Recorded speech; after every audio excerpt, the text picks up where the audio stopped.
Hello बच्चों, online study के YouTube platform पर आपका एक बार फिर से मैं स्वागत करता हूं। क्लास 10th के लिए चैप्टर 1 चल रहा है, तो उसमें आज आप लोग पढ़ेंगे अपवर्तन के कारण वास्तविक तथा आभासी गहराई। वास्तविक गहराई क्या होती है और आभासी गहराई क्या होती है, इसको समझते हैं। फिगर के माध्यम से और उदाहरण के माध्यम से इसको समझेंगे। देखिए यहाँ पर जो पहला आपको फिगर नजर आ रहा है, इसमें मैंने क्या किया है, एक कोई बर्तन लिया है और उस बर्तन में पानी भर दिया है और उसमें मैंने क्या किया, सिक्का डाल दिया। तो सिक्के की वास्तविक गहराई कुछ और होगी और आभासी गहराई कुछ और, यानी सिक्के की वास्तविक गहराई अलग है और आभासी गहराई अलग प्रतीत होगी। देखिए इसको थोड़ा सा, ये विद एग्जाम्पल इसको लिया जा रहा है। ये देखिए मेरे पास, ये देखिए, ये मैंने पानी लिया एक ग्लास में, इसमें मैंने क्या किया, एक सिक्का डाल दिया। ये सिक्का डाल दिया। अब ये सिक्का देखिए आपको क्या कुछ उठा हुआ नजर आ रहा है ना। सिक्का आपको कुछ उठा हुआ नजर आ रहा है। ये उठा हुआ क्यों प्रतीत होता है? ये जब उठा हुआ प्रतीत होता है तो इसकी जो आभासी गहराई है वो कुछ और है, अलग है, और वास्तविक गहराई इसकी कुछ अलग है। आइए इसको समझते हैं कि इसमें प्रोसेस क्या होता है, कौन सी इसमें घटना होती है, इसको समझते हैं। देखिए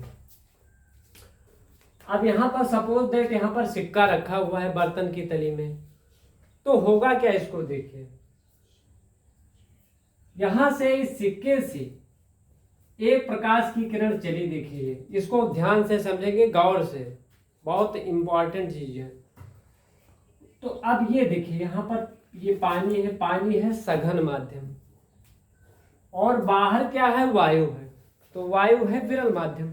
यानी दो माध्यम यहाँ हो गए, एक हो गया सघन माध्यम, दूसरा क्या हो गया, विरल माध्यम। तो प्रकाश किरण कहाँ से जाएगी, सघन माध्यम से विरल माध्यम। इसको समझेंगे, कहाँ से जाएगी, सघन माध्यम से। अब देखिए सिक्का यहाँ पानी में रखा हुआ है, सघन माध्यम में ये स्थित है, तो सिक्के से एक प्रकाश की किरण चली यहाँ, और देखिए यहाँ दोनों माध्यमों को जो छूने वाला तल है, जहां पर दोनों मीडियम अलग हो रहे हैं, दोनों माध्यम अलग हो रहे हैं, वहां देखिए, तो वहां पर देखिए मैंने एक नॉर्मल खींच दिया है, अभिलंब। यहाँ दो नॉर्मल मैंने खींचे हैं, N1 और N2। ये नॉर्मल कहां पर है, ये वायु और पानी को जो तल अलग कर रहा है, जो सतह अलग कर रहा है, वहां पर मैंने अभिलंब खींच दिया। तो देखिए यहाँ पर वायु है, यहाँ पर जल है, तो वायु और जल के संपर्क के बीच में मैंने एक अभिलंब खींच दिया। तो प्रकाश किरण देखिए जब सिक्के से चलेगी, ये आपतित किरण है, ये मेरी आपतित किरण है, इंसिडेंट रे है। तो प्रकाश की किरण ऐसे जब चलेगी तो क्या होगा, आप जानते हैं, आपको अच्छी तरीके से पढ़ाया जा चुका है, बताया जा चुका है बच्चों, कि प्रकाश किरण जब सघन माध्यम से विरल माध्यम में जाती है तो अभिलंब से दूर होती हुई जाती है। कहां से जाती है, अभिलंब से दूर हटती हुई। तो जब प्रकाश की किरण यहाँ देखिए पानी यानी सघन माध्यम से वायु, वायु का मतलब विरल माध्यम, तो पानी से वायु में यानी सघन माध्यम से कहाँ जा रही है, विरल। तो ये देखिए जो नॉर्मल है उससे कहाँ दूर हटती हुई जा रही है ना। जो अपवर्तित किरण है, जो बाहर झुक करके निकलने वाली किरण है, वह अभिलंब से दूर होती हुई जा रही है। और यहाँ पर दूसरी किरण भी मैंने ले ली है, आपतित किरण, सिक्के से होती हुई। तो यहाँ मैंने दूसरा अभिलंब खींचा है दोनों के सतह पर, संपर्क तल पर, तो ये भी क्या होगी, अभिलंब से दूर हटती हुई। यानी ये वाली किरण भी अभिलंब से कहाँ जा रही है, दूर जा रही है। तो अब यहाँ पर अगर मेरा आंख है, देखिए यहाँ पर आई है, मेरी आंख है अगर, तो अब सिक्का तो वास्तविक रूप में यहां है, लेकिन देखिए जब ये दोनों किरणें मुड़ गई, विचलित हो गई अपने मार्ग से, तो ऐसा लगेगा कि ये दोनों किरणें यहां से आ रही है ना। ये ऐसा प्रतीत होगा, ऐसा आभास होगा, ऐसा जाहिर होगा कि जो मुड़ी हुई किरण है ये पीछे से आ रही है। तो अब आप देखिए इस पानी के भीतर सिक्का हुआ, आपको सिक्का जो है आपको ऊपर उठा हुआ नजर आ रहा है, नजर आ रहा है। तो देखिए सिक्के की वास्तविक गहराई तो अलग है, बट यहाँ पर इसकी जो आभासी गहराई वो क्या है, अलग है। वास्तविक रूप में सिक्का कुछ अलग गहराई पर है, दूसरी गहराई पर है, लेकिन हमको प्रतीत हो रहा है किसके कारण, अपवर्तन के कारण ये आभासी रूप से ऊपर उठा हुआ प्रतीत होता है। तो देखिए मैंने लिखा है पानी के भीतर सिक्का उठा हुआ, किसके कारण? अपवर्तन के कारण। समझ रहे हैं ना? पहला एग्जाम्पल हो गया। दूसरा एग्जाम्पल देखें, दूसरा एग्जाम्पल मैंने पेंसिल वाला लिया है। तो अब इसको देखते हैं क्या बनाया गया, जरा देखिए, इसको भी आप सीखिए, पेंसिल वाला इसमें। अब ये देखिए पानी, और पानी के भीतर मैंने पेंसिल डाल दिया, तो पेंसिल की नोक आपको ऊपर उठी हुई नजर आ रही, थोड़ा सा ऊपर।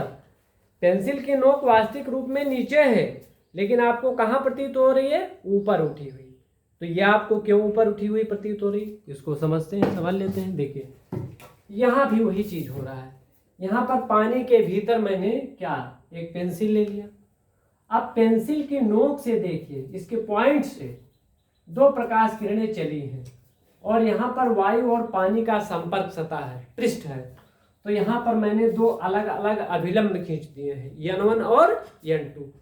तो आप जानते हैं यहाँ भी प्रकाश किरण जब पानी से वायु में, यानी सघन माध्यम से कहाँ जाएगी? विरल माध्यम, तो अभिलंब से दूर होती हुई जाएगी। तो ये दोनों किरणें अभिलंब से क्या हो गई? दूर हो गई। अब देखिए जब ये मुड़ गई किरणें, इनका रास्ता ये था और किरणें ये मुड़ गई नीचे की तरफ, तो ऐसा लगेगा कि दोनों किरणें कहीं अलग से आ रही हैं। तो जो नोक पेंसिल का यहाँ था, ये आपको यहाँ नजर आएगा। समझ रहे हैं? तो इसमें भी आपको जो पेंसिल का नोक होगा ये ऊपर उठा हुआ प्रतीत होगा। तो ये सिक्के वाली घटना और ये पेंसिल वाली घटना दोनों ये प्रकाश के अपवर्तन के कारण होती है। सिक्का आपको उठा हुआ क्यों प्रतीत होता है? प्रकाश के अपवर्तन के कारण, है ना। पेंसिल आपको उठी हुई, पेंसिल की नोक क्यों उठी हुई प्रतीत होती है? अपवर्तन के कारण। अब इसी अपवर्तन के कारण देखिए इसमें एक फार्मूला आपको बताया गया है। वास्तविक गहराई और आभासी गहराई में एक संबंध बताया गया है, रिलेशन। क्या रिलेशन बताया गया उसको देखिए। जब हम इसका अपवर्तनांक निकालेंगे, अगर दो माध्यम यहाँ पर है साथ में, दो माध्यम है अगर साथ साथ, है ना, एक वायु है दूसरा क्या है? जल है। पहला माध्यम वायु है और दूसरा क्या है? जल है। यानी एक सघन माध्यम है और दूसरा क्या है? विरल माध्यम। तो देखिए यहाँ पर प्रकाश किरण कहाँ से जा रही है आपकी? देखिए जल से वायु में जा रही है। जल से कहाँ जा रही है? वायु में जा रही है। तो देखिए इसमें वायु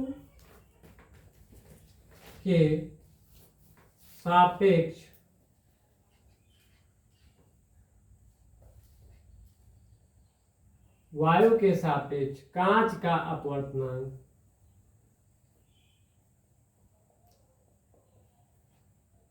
देखिए, इसके लिए फार्मूला क्या होगा? है वायु के सापेक्ष कांच का अपवर्तनांक क्या होगा? अगर ऐसा देखिए यहां से यहां तक मान लीजिए ये H2 है, ये है आपकी आभासी गहराई, और यहां से लेकर के यहां तक ये क्या है? H1। तो ये क्या है? वास्तविक गहराई। तो वायु के सापेक्ष कांच का अपवर्तनांक, इसका मतलब यहाँ पर जो ये W लिखा जाएगा, वो लिखा जाएगा। देखिए फार्मूला इसके लिए क्या बनेगा? इसके लिए फार्मूला बनेगा कि वास्तविक गहराई अपॉन कितनी? आभासी गहराई।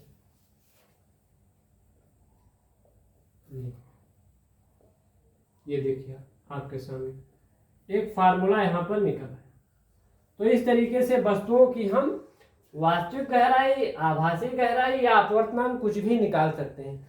अगर दो चीजें हमको मालूम हो, अगर हमको अपवर्तनांक मालूम हो, आभासी गहराई मालूम हो, तो हम वस्तु की वास्तविक गहराई निकाल सकते हैं, है ना, निकाल सकते हैं।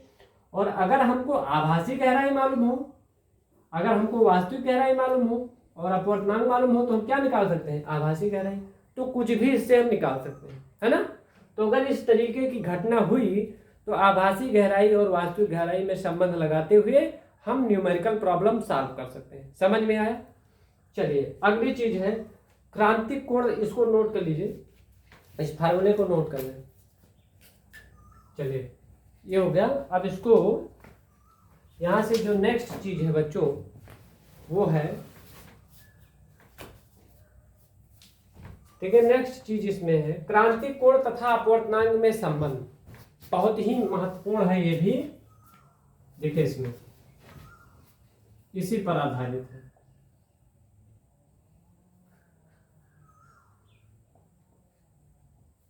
इसी पर बेस्ड है क्रांतिक कोण तथा क्रांतिक कोण। देखिए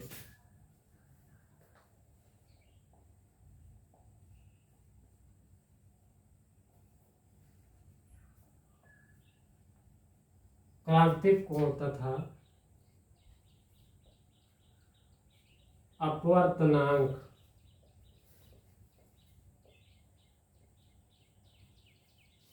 में संबंध। अब आपको बताने जा रहा हूं, देखिए बच्चों, क्रांतिक कोण और अपवर्तनांक में संबंध क्या होता है इसी के आधार पर, ये जो फिगर आपके सामने बना हुआ है। तो जब प्रकाश की किरण सघन माध्यम से विरल माध्यम में जाती है, देखिए क्रांतिक स्थिति क्या है इसको आप समझ लीजिए, इसको समझना बहुत जरूरी है बेहतर ढंग से। देखिए क्रांतिक स्थिति क्या है, पोजीशन, इसको जरा समझिए आप। ये देखिए ये क्रांतिक स्थिति वाली बात बहुत विशेष है। देखिए मैंने यहां पर एक नॉर्मल खींच दिया, अभिलंब खींच दिया। सपोज दैट यहां पर देखिए, इसको देखिए, ये कांच है। कांच का मतलब देखिए, कांच का मतलब ये सघन है, ये सघन माध्यम है। ये माध्यम क्या है, सघन है। बाहर क्या है, विरल है, वायु है।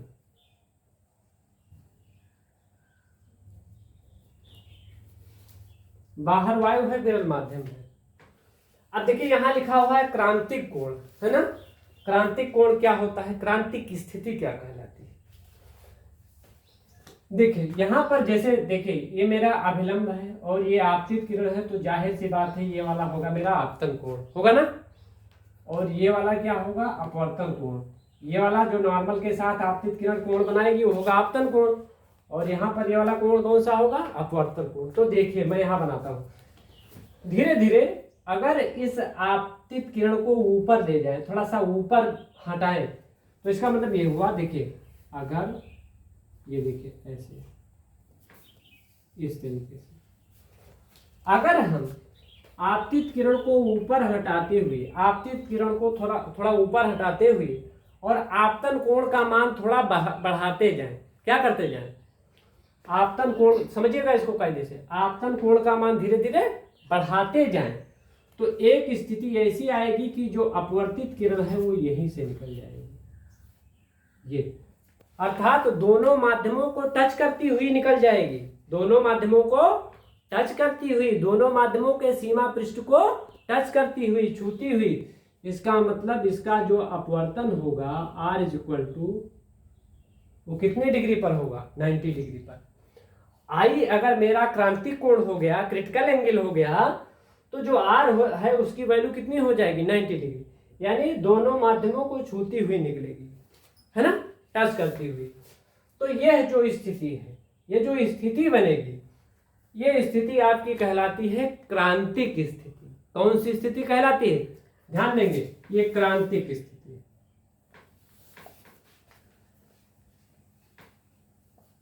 ये है आपकी क्रांतिक स्थिति, क्रिटिकल पोजीशन जिसको कहते हैं, CRITICAL, क्रिटिकल पोजीशन बोलते हैं। देखिए तो ये हो गया क्रिटिकल पोजीशन, समझ रहे हैं, ये क्रांतिक स्थिति हो गई। तो देखिए अब क्रांतिक स्थिति में, अब यहां पर क्रांतिक कोण और अपवर्तनांक में हमें संबंध निकालना है, तो इसको गौर से हम लोग समझेंगे। क्या कहता है, देखिए अब इसमें क्या हो रहा है, इसमें फिगर में अगर देखें तो प्रकाश किरण सघन माध्यम से विरल माध्यम में जा रही है। कहां से जा रही है, सघन माध्यम से विरल माध्यम में। ये हो गया आपका माध्यम 2 और ये हो गया माध्यम क्या, 1 हो गया। समझ रहे क्या हो गया, 1 हो गया। तो देखिए सघन माध्यम से, सघन माध्यम से विरल माध्यम में, ध्यान देंगे, सघन से विरल में, विरल से सघन में नहीं बल्कि कहां से, ये जरूरी बात है, सघन से विरल में जाना चाहिए। सघन से विरल माध्यम में प्रकाश किरण, प्रकाश किरण जाने पर, ये विशेष बात है, जाने पर, तो इसको क्या लिखा जाएगा, गौर करिए, इसको लिखा जाएगा 2n1। क्या लिखा जाएगा, 2n, 1n2 नहीं लिखा जाएगा बल्कि क्या लिखा जाएगा, क्योंकि प्रकाश किरण दूसरे माध्यम से कहां जा रही है, पहले माध्यम में, तो इसको लिखा जाएगा 2n1, है ना, दूसरे माध्यम के सापेक्ष पहले माध्यम का अपवर्तनांक, क्योंकि यहाँ अपवर्तन सघन माध्यम से कहां हो रहा है, विरल माध्यम से। ये बात समझ में आई। तो 2n1 इज इक्वल टू, अब यहाँ स्नेल का नियम लगाएंगे तो कहता है साइन आई अपान कितने के, साइन आर। क्यों, स्नेल का नियम यही तो कहता है, साइन आई अपान कितने के, साइन आर के। ठीक है ना। अच्छा देखिए, अब इसको थोड़ा सा मैं बढ़ाता हूँ, ये पोजीशन तो मैंने बना दिया, आप लोग समझ गए होंगे।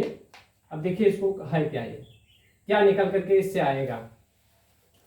देखिए जब 2n1 इज इक्वल टू कितना है, साइन आई अपॉन कितने के, साइन आर, और मैंने कहा कि जो आई है, जो इंसिडेंट एंगल है, जो आपतन कोण है, वो आपका क्रिटिकल एंगल हो जाता है। कितना हो जाता है, तो यहाँ पर जब देखिए, जब I is equal to C, I is equal to C, C for critical angle, हमारा जो आपतन कोण है वो क्रांतिक कोण में बदल जाए, तो अगर I इज इक्वल टू सी तब होगा क्या, तब आपको मैंने बताया है कि R इज इक्वल टू कितना होगा, 90 डिग्री हो जाएगा, है ना।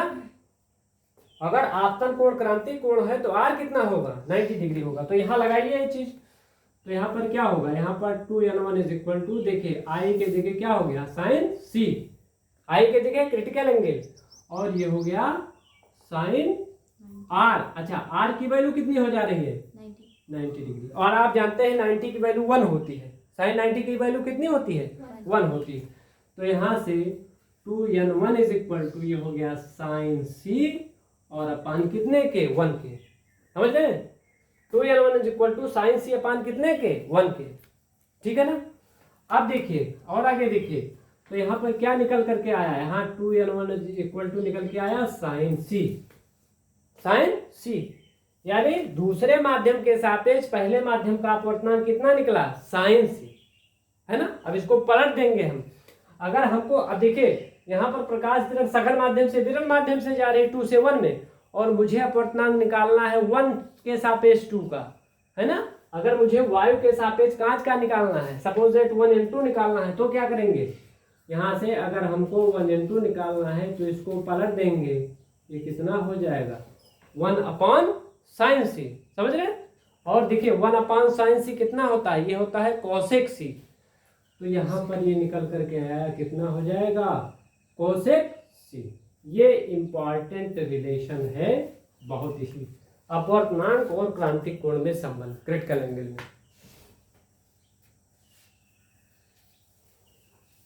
ये क्रांतिक कोण और अपवर्तनांक में क्या है, संबंध है। अब यहाँ कुछ जरूरी बातें, इंपॉर्टेंट पॉइंट है।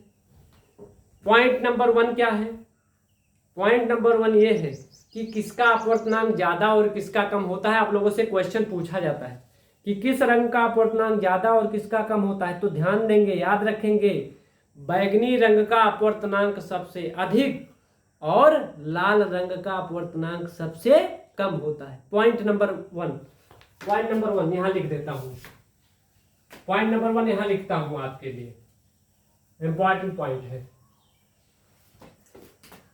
पॉइंट 1 IMP है 1। पॉइंट 1 कहता है कि बैगनी रंग का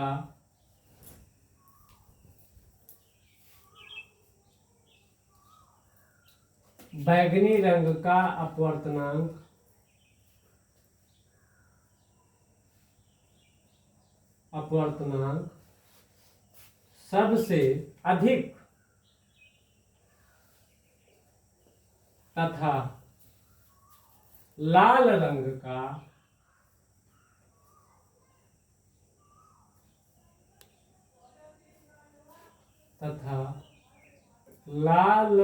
का अपवर्तनांक सबसे कम, ध्यान देंगे बच्चों, ये एग्जाम में पूछा जाता है, सबसे कम होता है। पहला पॉइंट इससे जुड़ा हुआ पहला पॉइंट। सेकंड पॉइंट क्या है उसको देखिए, ये भी महत्वपूर्ण है।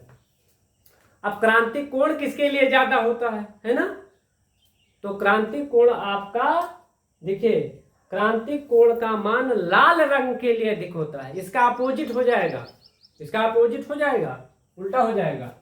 देखिए क्रांतिक कोण की अगर बात करेगा तो मैं लिख देता हूं यहां लाल रंग के लिए, उसका अपोजिट है लाल रंग के लिए। ध्यान देंगे, लाल रंग के लिए क्रांतिक कोण का मान सबसे अधिक, क्रांतिक कोण का मान सबसे अधिक तथा बैंगनी रंग के लिए सबसे कम होता है। इसमें बच्चों को कंफ्यूजन हो जाता है, तो कंफ्यूज नहीं होना है। बैंगनी रंग के लिए सबसे कम होता है। क्या कम होता है? क्रांतिक कोण कम होता है। इसमें आप लोग कंफ्यूज नहीं होंगे करते। तो दो महत्वपूर्ण बातें हैं इससे जुड़ी हुई। बैंगनी रंग का अपवर्तनांक सबसे अधिक, लाल रंग का अपवर्तनांक सबसे कम होता है। लाल रंग के लिए क्रांतिक कोण सबसे अधिक और बैंगनी रंग के लिए क्रांतिक कोण सबसे कम होता है। इंपॉर्टेंट चीज है ना। तो बच्चों आज के लिए बस इतना ही इस क्लास में। और अगर क्लास आपको अच्छा लगा हो तो आप लोग लाइक करें और इस चैनल को जरूर सब्सक्राइब कर लें।